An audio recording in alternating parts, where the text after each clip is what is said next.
Terry, Talking me down. we're back on zero tackle. We got 5 points, 5 huge talking points. We got 5 minutes. Let's see if we can get in this week. Let's go. Magic round. The flavour of the month at the moment.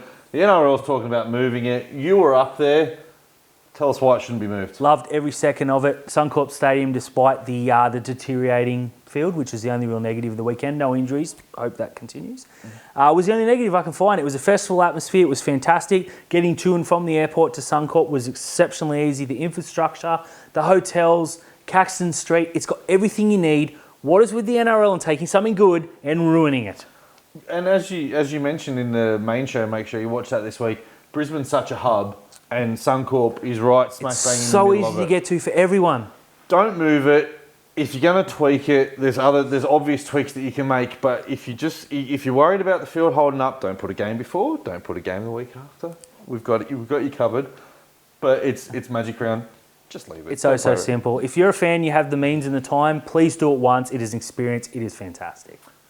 Now, speaking of Magic Round, you were up there. You got to see all the teams play. Mm-hmm. No one wants to win the comp this year. Seems so. We had Cronulla go in with a chance to go second. No chance. The Roosters, on the back of the Cronulla loss, had a chance to really stamp themselves, remind everyone of what they got. Not happening. Parramatta, the Cowboys won. They haven't won for weeks. You had Penrith, the opportunity against the Warriors, injuries, away from home. To put them away, yeah. To absolutely put them away. Dropped a absolutely stinking performance. My West Tigers are the form team in the competition at the moment. Well, 2 in a row, mate. And my Dolphins. The Dolphins are another one. Canberra side who can beat anyone on their day or can be terrible. Mm-hmm. You know, the Warriors, you mentioned them before, they've been utterly fantastic. Pretty good this weekend, but I don't put them in the premiership favourites. Going back, your Dolphins, very, very good. Everyone outside the Dragons is a shot at making the top 8 for mine. Yeah, it's absolutely agree with you on this part here.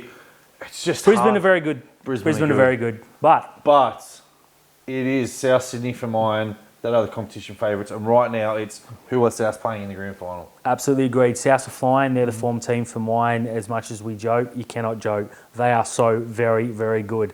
Scarily, though, Terry, they haven't had their best forward pack on the park at one time all season. All season. You got Burgess coming in. He's been utterly fantastic. Arrow's just back from Totola, played through tragedy this week. Shout out. And, of course, you got Colin Matangi out. Oh, yeah, so he's still going to come back and he's going to play Origin if he's fit. I'll tell you who's in absolutely brilliant form for them at the moment, though, and he heard the wake-up call from Brad Fittler, and that is Damien Cook. Very good. Yeah, best number 9 in the comp at the moment. Cody Walker on fire. Yeah, absolutely. Well, Lachlan Ilias is doing his job. Latrell, Campbell Graham.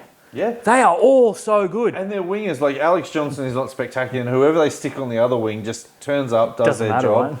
Demetrio, for mine, is bang on coach of the year. Yeah, I just look at them and I can't find a weakness. Now, one player that you and I are running the rule over at the moment, and we think it's time for a change for him, that's Tom Trbojevic. Now, we're not talking about leaving Manly, although that would be smart and everyone should do it.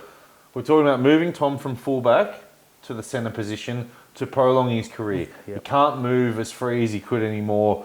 You could stick him out in the centres and he could be a target for the high kicks. He doesn't have to do the damaging runs back. I think they've got to do something different with him. It's sad being there the other night. Every time Turbo touched the ball, everyone gets excited, and now it's like, what's going to go wrong? And I hate it because I love Turbo, except when they play Cronulla, of course. There was a ball, an intercept thrown that Selwyn Cobbo took, and you thought, Turbo's going to get, he's gone. Yep. Turbo gave up 3 steps, he was burnt, and he was gone. Tommy Turbo 2 years ago probably doesn't run him down, but gets very, very close. He spent months and months overseas. Put himself in a position to make the tackle, yeah. I don't know what the next thing is. I just think he has to go to centre or retire. Now, Nicho Hynes has been the subject of a lot of talk for Origin. Is he going to play 6? He's going to play 14. For mine, he had the opportunity to show that he belonged. He was in a sky blue jumper at Suncorp. Sold out crap. And he had just watched Jerome Luai put in a stinker. That was his bid to be in the number 6 jersey. I think the occasion got to him. Now, do I think Origin would get to him? No, I think he would stand up. There's another level there. And I do think Cronulla let him down a lot in terms of key performances from key players. But it just shows he's human. It does. It's his first bad game in a long, long time. But unfortunately, the last bad game he played was under the bright lights of a of a knockout semi-final, again at a sold-out crowd. And the last week I was bang on. I said Hynes has to play 6. It's all about Nicho. Now looking back, in hindsight, maybe I jumped the gun just a little bit early. Maybe you go Cody Walker. Maybe stick with Jerome Luai. I love him. He's got a huge future. Maybe just not yet.